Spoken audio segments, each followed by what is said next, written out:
So may the Lord's name be glorified. We have seen in our last study from Isaiah chapter 1 how the Lord is revealing the sins of Judah and the consequences of their sins. We have seen that how the land is going through desolation, degeneration, and displeasure of God.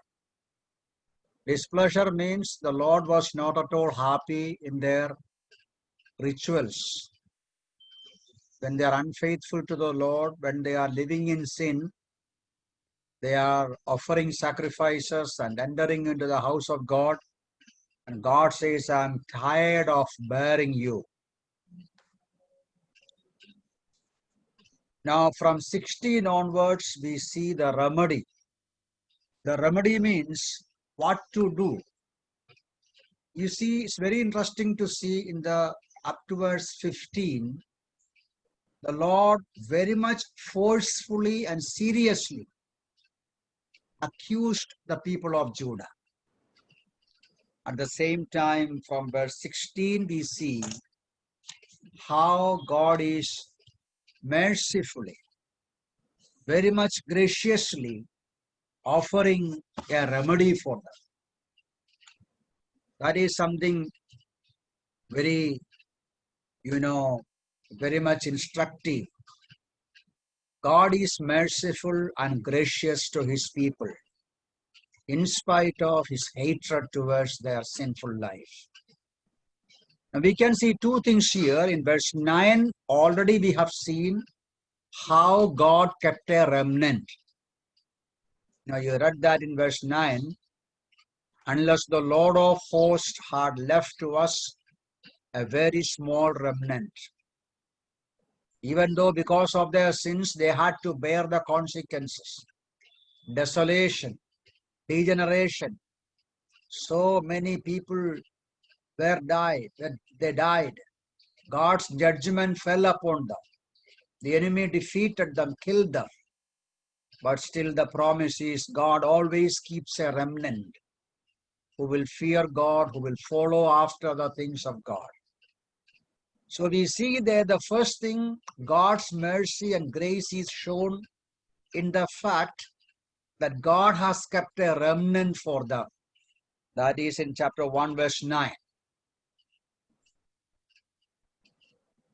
He did not make them like Sodom and Gomorrah. No, he spoke about that earlier.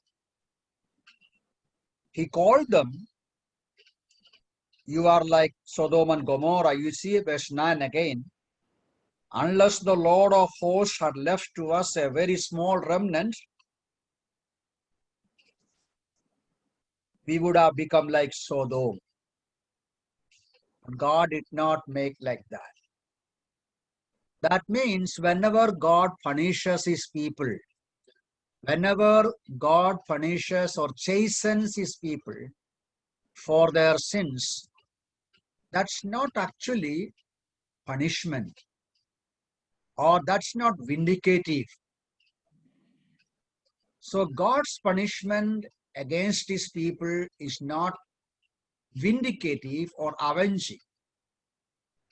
As a loving father, he chastens his people. Where do we see that in the New Testament? God as a father chastens his people when they commit sin. Where do we see that? In the book of Hebrews, that's right. Chapter 12, verse 5. God has no pleasure in punishing us. Maybe just read Lamentations chapter 3, verse 31 onwards, few verses. Lamentations chapter 3, verse 31.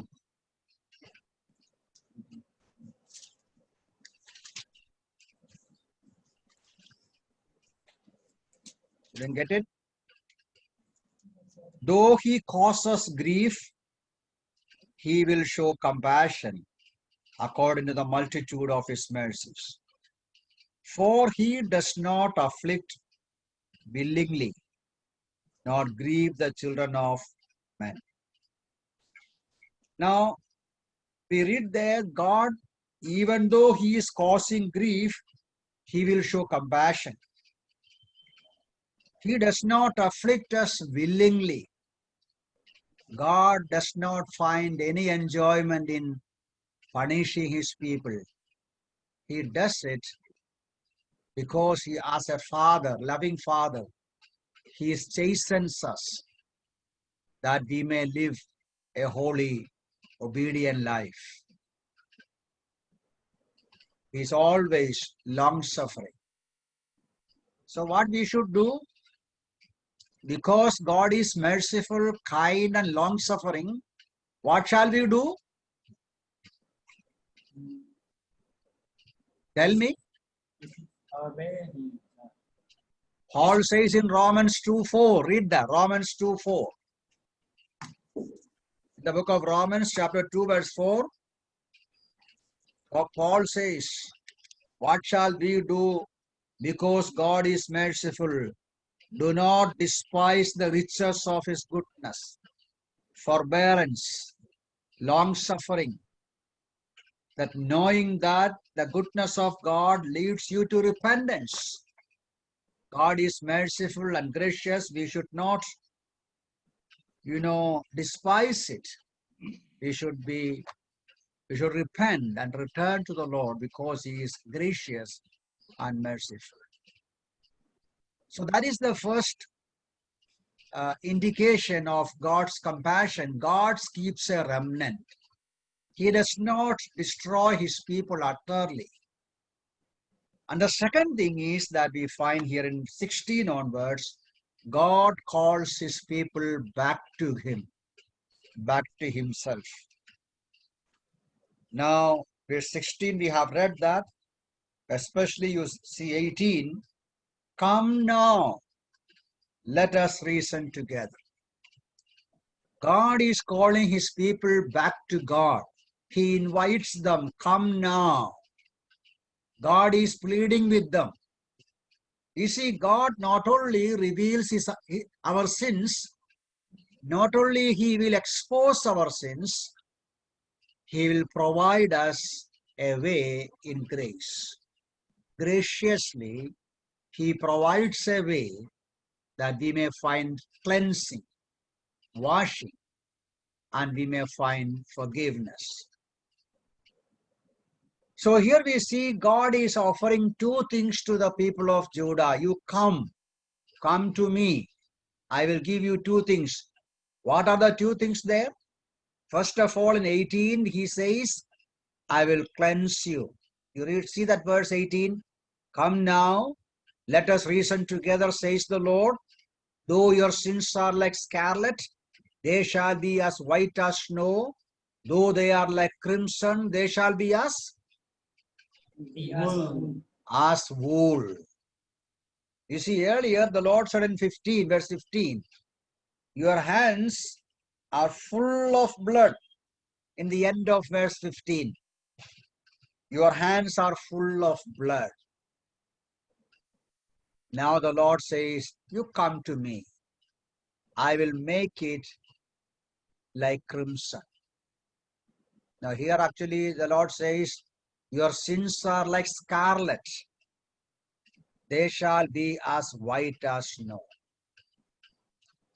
Now that speaks of very much hard color, hard red, strong color. Their hands are full of blood, and because of that, their hands, their life looks like very much reddish. And I will cleanse it.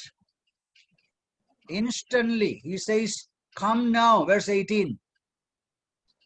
Though your sins are like scarlet, I will make it like white as snow. Though they are like crimson, they shall be as wool. So there God is offering, promising cleansing for their sins. Instant cleansing, full total cleansing, absolute cleansing, like wool, not gradual cleansing. Supernatural transformation, that is actually justification. Erasing the writing against us, as you see in Colossians 2:14. That is the way when we come to the Lord Jesus Christ, God justifies us. Now the meaning of justification, I'm sure you know it. God will declare us as if we have never committed sin. We are innocent. How is it possible? Tell me. How can God make the people of Judah, their sins, though their life is like crimson, red, God is going to change it, transform it, make it like wool or snow. How is it possible, such a supernatural, instant, complete transformation? I told you, justification. How is it possible? Tell me. No answer? In the blood of Christ. Yeah, the blood of Jesus Christ. But there is a question in the Old Testament when Isaiah, through Isaiah, God is calling upon the people of Judah to come. In those days, before the actual crucifixion of the Lord Jesus, before the actual atoning death of the Lord Jesus, how is it possible that God can cleanse them? God can justify them? How is it possible? That means in all ages, forgiveness of our sins is on the basis of the same atoning death of Christ. Listen carefully. The Old Testament, they look forward by faith. By faith, they believe the promises of God the Father, of the atoning death of Christ, the Messiah. They believed it. They looked forward to the cross of Christ. And they believed, and God cleansed them, justified them because of their faith in the promised Messiah. And today we look backward. We look back to the cross of Calvary. So in all the ages, remember, whether in the Old Testament or New Testament, way of salvation is same, the death and resurrection of Christ. The Old Testament, they look forward. And today we look backward. We look back and see the cross. Now in the book of Isaiah, Isaiah will give the details of the sufferings of the Messiah in chapter 53. He will give more details how God is going to cleanse us and justify us.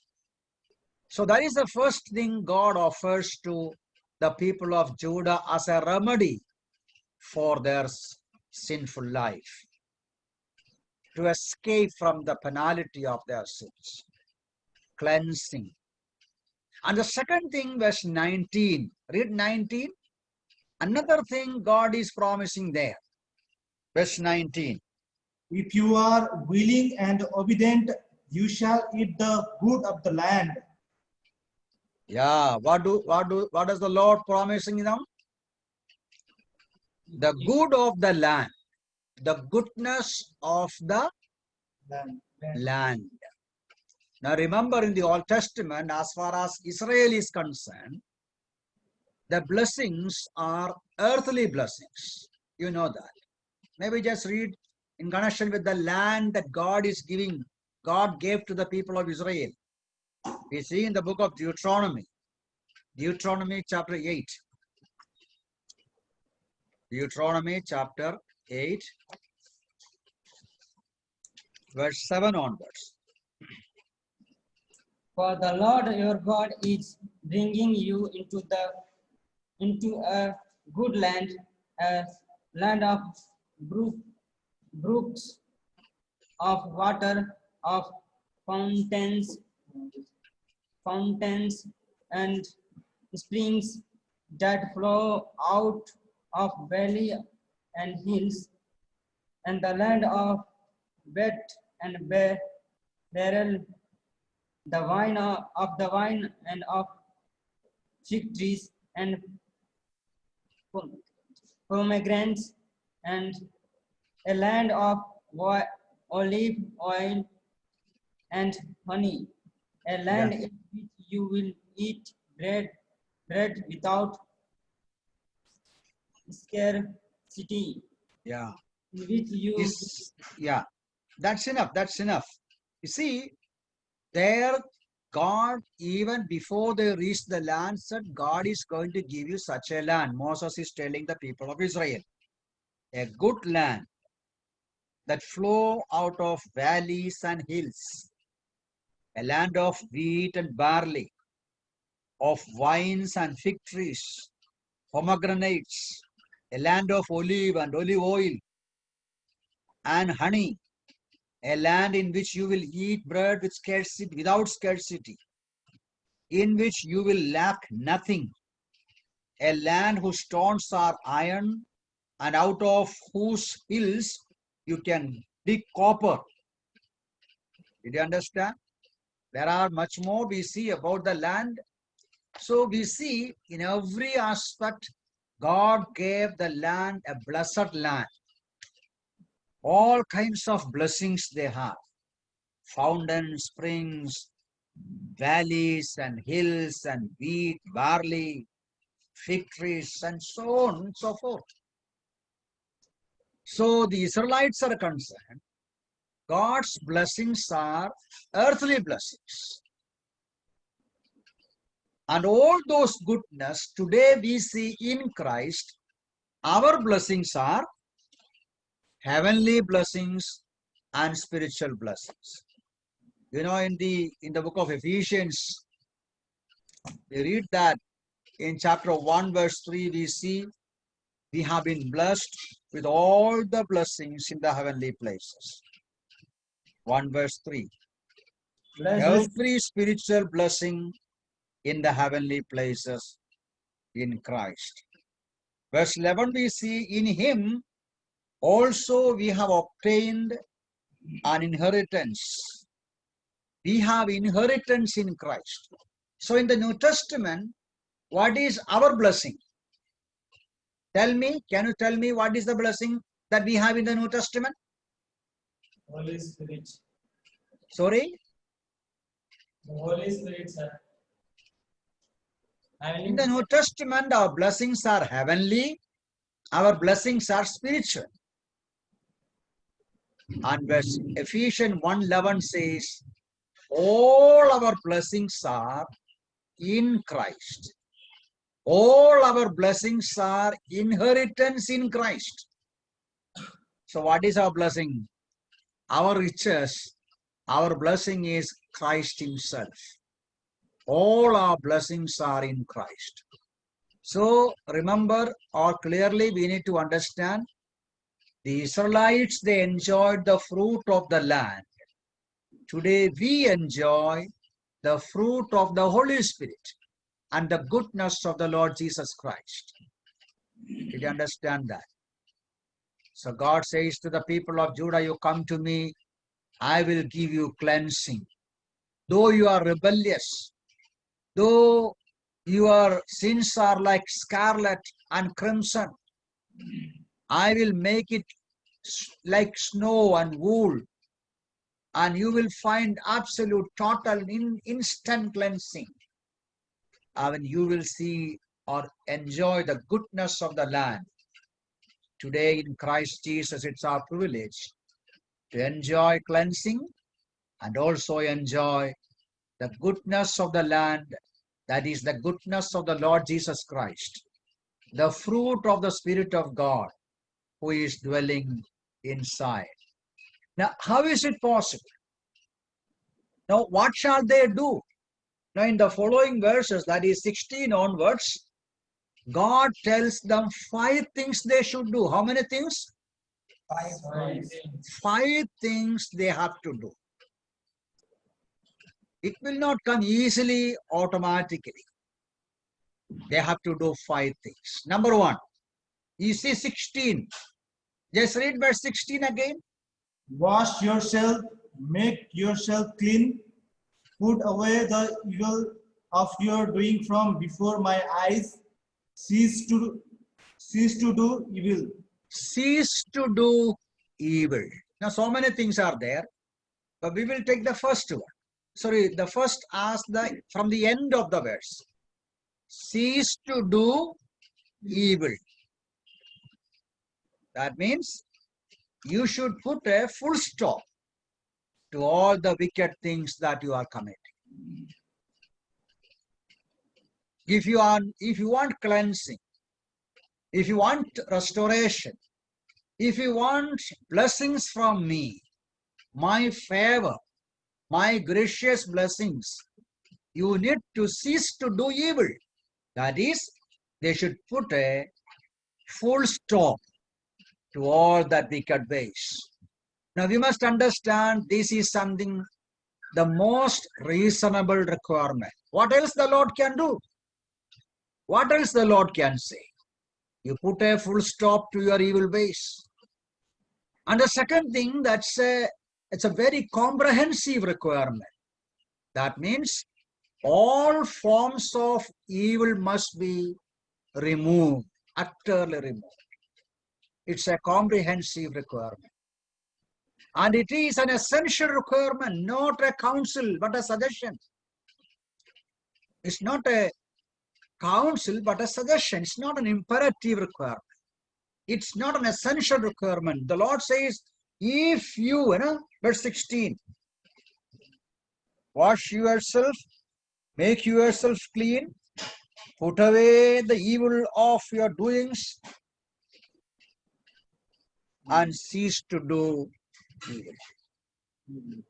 It's an imperative requirement.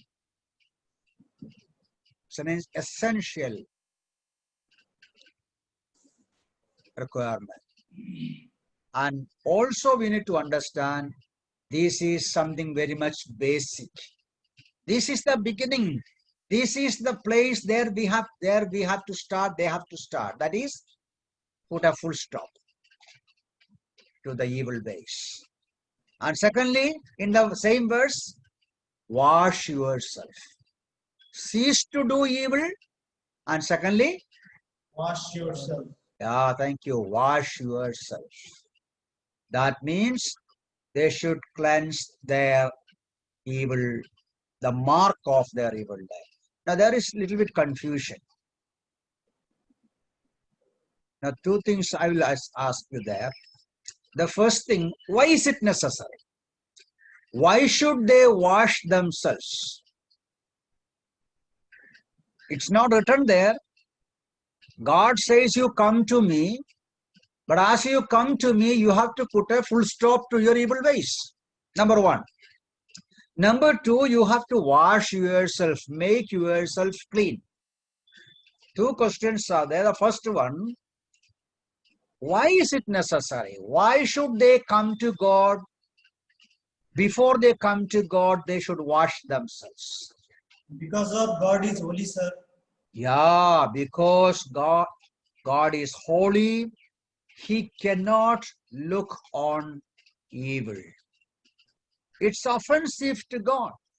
Maybe you can read Habakkuk 1:13. Habakkuk 1:13. Read that verse. Habakkuk 1:13. You are of pure eyes then to behold evil, and cannot look on wickedness. You Why? you cannot look on wickedness. So without cleansing, without cleansing, washing ourselves, we can never have access to God. Now same thing we see in the book of Hebrews also. Without cleansing, without holiness, no one can see God. And also we must understand that is destructive to us. Because whenever there is dirt, disease is inseparable. Sin is like leprosy. Sin is an evil that will even destroy ourselves. And it is dangerous to others as well, because our evil is contagious. It will become a bad example for us. So God says, you wash yourself because it's offensive to me, because it is destructive to you, because it is dangerous to others. You should wash off your evil things. And the third thing God says as a requirement, verse 17. Read that, verse 17. Verse 17, Isaiah 1:17. Learn to do good, seek justice. That's enough. Learn to do good. Listen carefully. Learn to do good.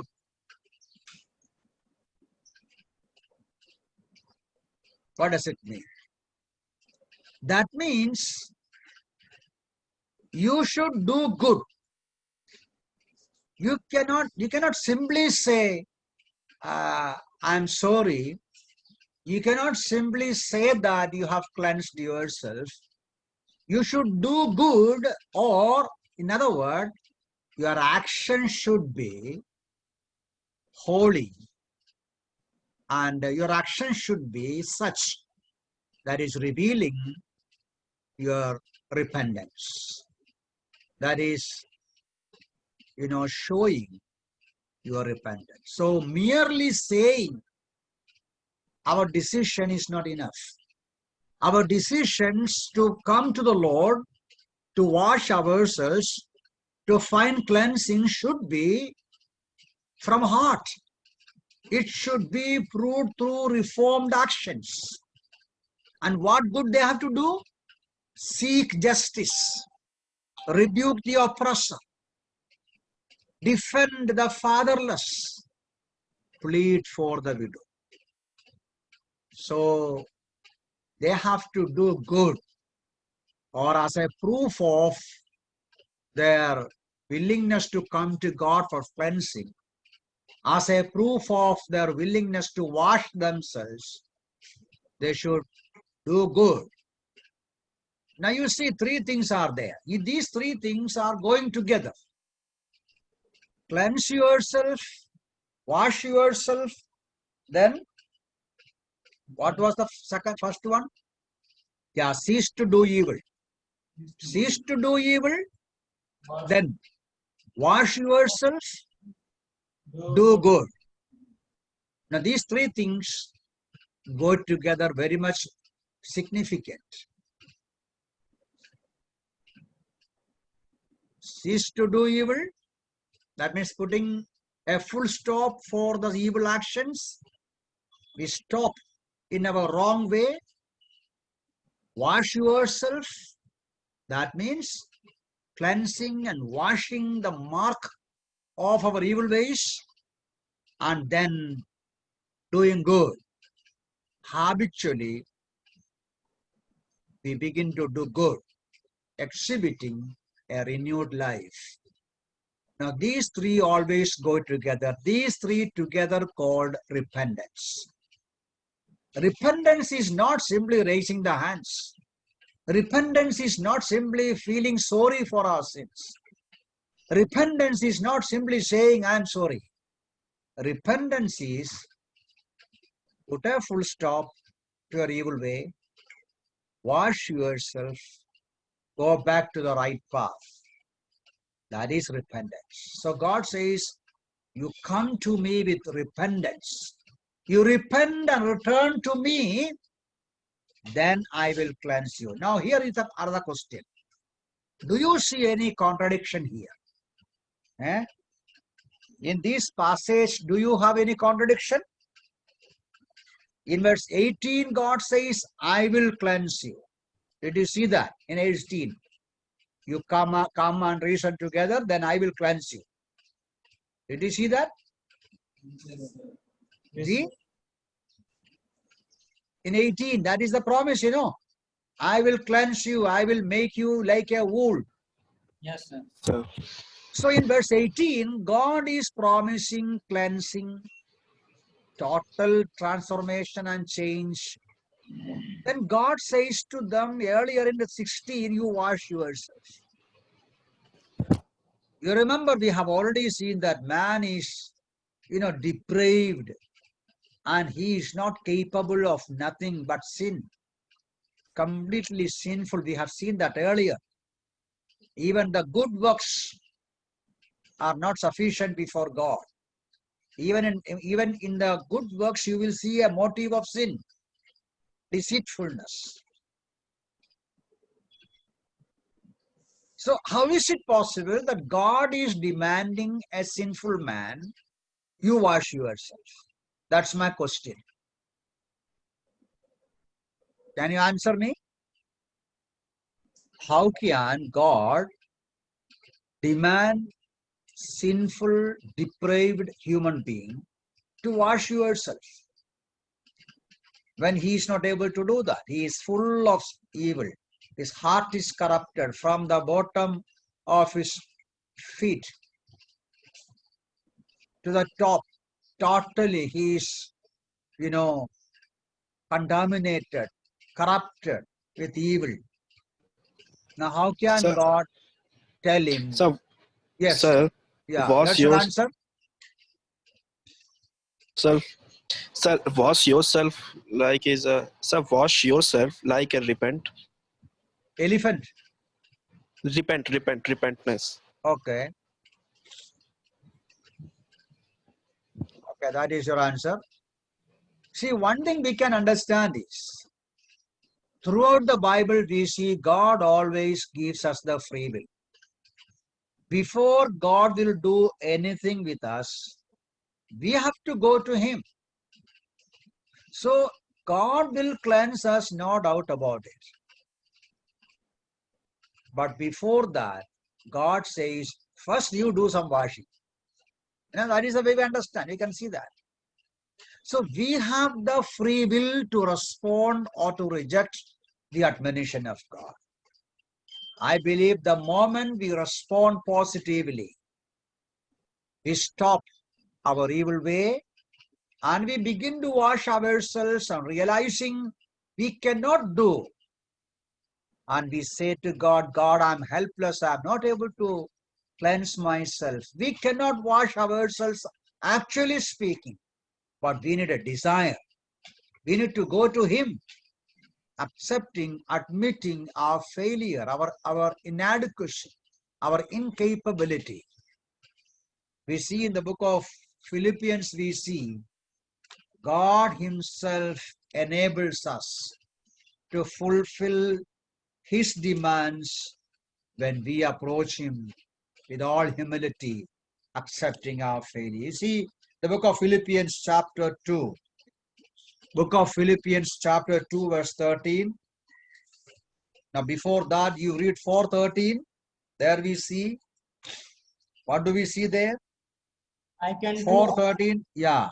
I can do all things through Christ who strengthens me. I can do all things through Christ who strengthens me. Whatever we can do, that is because He enables us. That's what we see in chapter 2:13. It is God who works in you both to will and to do for His good pleasure. So we believe the total depravity of man. Man is unable to do anything. Man is unable to wash himself. Man is unable to cleanse himself. But at the same time, when we listen to God's word, we stop in our evil way and we go back to Him and we try and we wish, we desire to find cleansing. And even we try, we understand we are helpless and we go to His presence with humility, acknowledging, accepting our failure. God will cleanse us. That is the promise of verse 18. Come now. Come now. So that is the fourth thing to do now. Three things you remember: cease to do evil, wash yourself, and do good. And the fourth one, God says, come. Come to me. We have to go to the presence of God. It's not simply enough to sit somewhere and say, I would like to go to Him. Helpless, depraved man making every effort and then tired and troubled in his effort to find solution, fearing the wrath of God. And God says, you come to me. What a comforting invitation is this. We don't need to stay away from God, realizing the seriousness of our sins, realizing the utter failure of our spiritual life. God says, you come to me. We have that beautiful promise invitation in the New Testament. Where we see that? Chapter 11 of Matthew's Gospel, 28. What is that? Tell me. Matthew's Gospel 11:28. Come to me, all, Come to me. all Read. you who labor and are heavy laden. Yeah, come to me, all those who are laboring, bearing heavy burden because of the sins. So that is very much encouraging the Lord, inviting the troubled, tired sinner, the helpless man who is living under the curse of sin and judgment. Come to me. That is the fourth requirement. And what is the fifth requirement? Come now, let us reason together. Let us reason together means what? Confess your failure. Tell me what's your problem. No, let us reason together means we have to acknowledge our faith. We have nothing else to see. Now the word reason together, it's not that we can argue with God. Do you think we can argue with God? Oh God, don't say I am a sinner. I'm not very much sinner. No, certain times, sometimes people say that. I'm not very bad like that man. You see that drunkard, he's a drunkard, drinking too much, fighting, arguing with people, beating up his family members. I'm not doing it. I don't drink, I don't smoke. I'm a very good man. There are people who think they are good people. I told you yesterday about a person with doctorate in Gandhian teaching, arrested for extortion and murder. People are very good in their studies. People are not good when we think about their evil ways. No one can come before God and say, claim innocence. We can only say, I'm sorry, I have failed. You know, Job, about whom God said he is innocent, he was godly. He was a God-fearing man. What Job writes in Job chapter 9, just see Job 9:2. Job says, as I approach God, how can I reason with him? Job chapter 9. I know it's so, but how can a man be righteous before God? Yeah, how can a man be righteous before God. verse 3? If one wished to contend with him, he could not answer him one time. Yeah, we cannot argue with God. Man cannot answer one time out of 1,000. We cannot answer one question, one answer.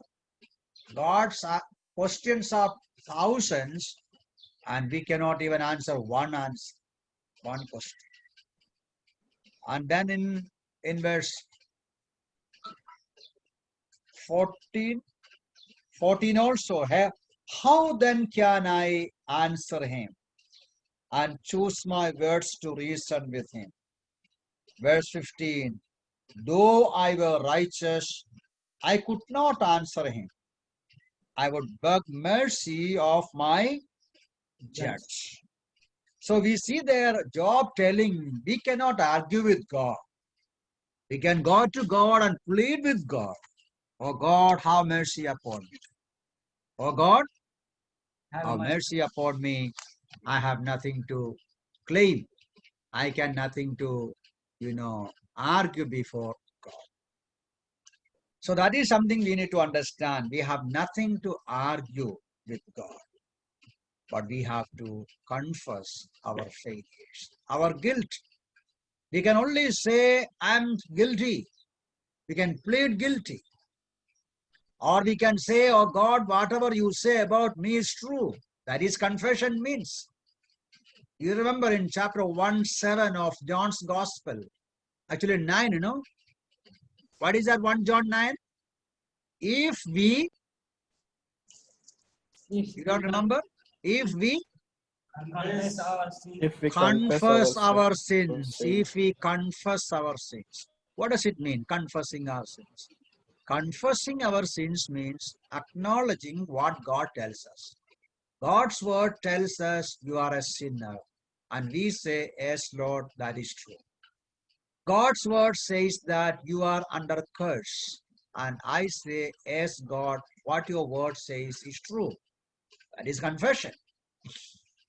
So God says, you come, confess your sins, reason together, tell me your problem, acknowledge your guilt. And then God says, what you will do. Verse 18, reason together, confess your sins, I'll cleanse you, I'll forgive you, I'll justify you, I will restore. That's what we have in the New Testament, as I told you in 1 John 1:9. If we confess our sins, he is faithful and just to forgive us and cleanse us from all unrighteousness. Now, you see verse 19. Read 19 now. if you are willing and obedient, you shall eat the good of the land. What do we read there? If you are willing and obedient, you shall eat the good of the land. So that means before we can enjoy the goodness of the land, I told you in the New Testament concept, what does it mean by the good of the land? Tell me now. I told you earlier. In the New Testament teaching, according to the New Testament, what does it mean by enjoying the good of the land? I told you earlier. spiritual gifts, fruits of the Spirit, Enjoying the fruit of the Holy heavenly Spirit and the goodness of the Lord Jesus. of We shall enjoy Christ. the fruit of the Holy Spirit. That is actually the goodness of the Lord Jesus. Before we can enjoy that, verse 19 says, if you are willing and obedient, you shall eat the good of the land. So that means even after going through that 5 process, 5 steps. Now 5 steps means cease to do evil, wash yourself, do good, come to me, confess your sins, I will cleanse you, forgive you, I'll justify you, you will be restored back to my fellowship. Then what else you have to do? You need to be obedient. Willing and obedient means continue to trust in God and obey the word of God. Listen carefully. Not enough to say I got saved, baptized 10 years ago, 15 years ago. Day by day, we have to trust the Lord and obey the words of God. Obey his words. Then only we can continue to enjoy the good of the land. Now verse 20, read 20, verse 20 now. But if you refuse and rebel, you shall be devoured by the sword, for the mouth of the Lord hath spoken. Yeah, what do we read there? If you refuse and rebel, the result of rejecting this divine invitation, God graciously provided the sinful, cursed people of Judah a way out, a way of escape. These 5 things.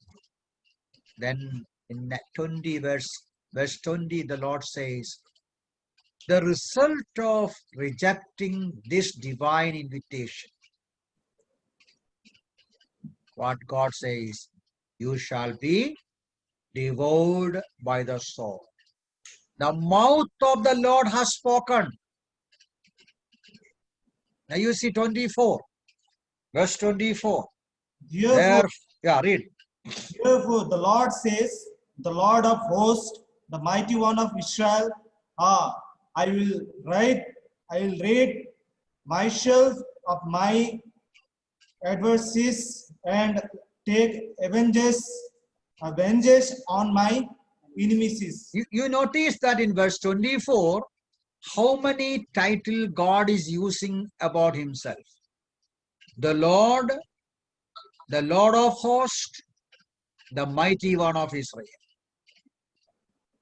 3 different titles. The Lord of hosts, the mighty one of Israel. Now all these 3 different titles of God is emphasizing the role of God in the judgment of his people. Listen, notice carefully. God graciously provides a way for cleansing and forgiveness. At the same time, God doesn't hesitate to pronounce the words of judgment. God says, if you don't obey, if you refuse, if you continue to be rebel, judgment will come upon you. You will be devoured by the sword.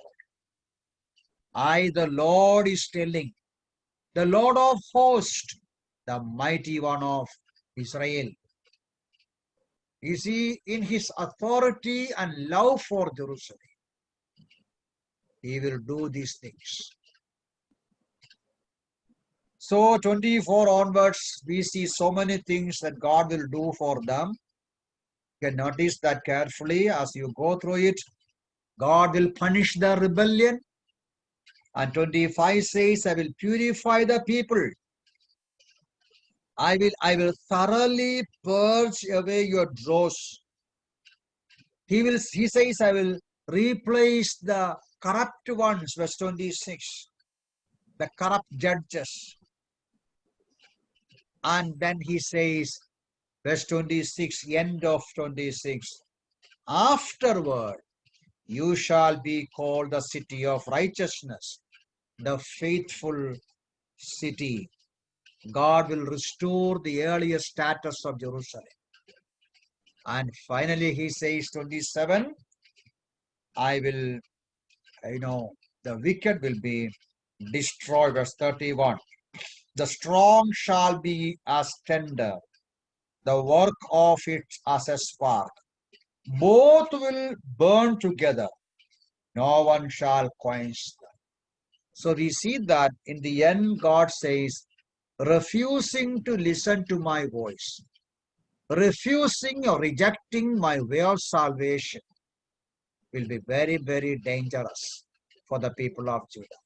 He will punish their rebellion. He will purify the people, the remnant, and he will replace the corrupt ones and restore the earlier status of Jerusalem, and the wicked will be destroyed. And all these things will come to pass.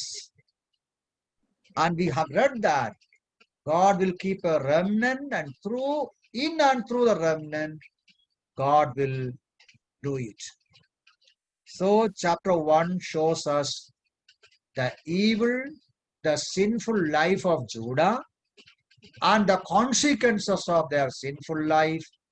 And in the end, God gives us a way of escape, the way of salvation. What shall we do? We have to go back to the Lord, repent, and return. Then God graciously, mercifully forgives and cleanses. And if we keep on trusting and following and obedient to his words, we will continue to enjoy the good of the land. And if we fail to do that, judgment will come. So it's my prayer that as a result of going through this chapter, we may take the lessons from this chapter and lead a life that is acceptable to God. Whatever be the condition, God says, you come to me, tell me.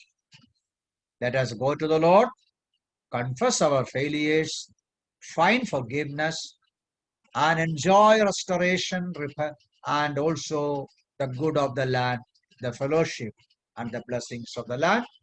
May the Lord bless these words to our hearts. May the Lord's name be glorified.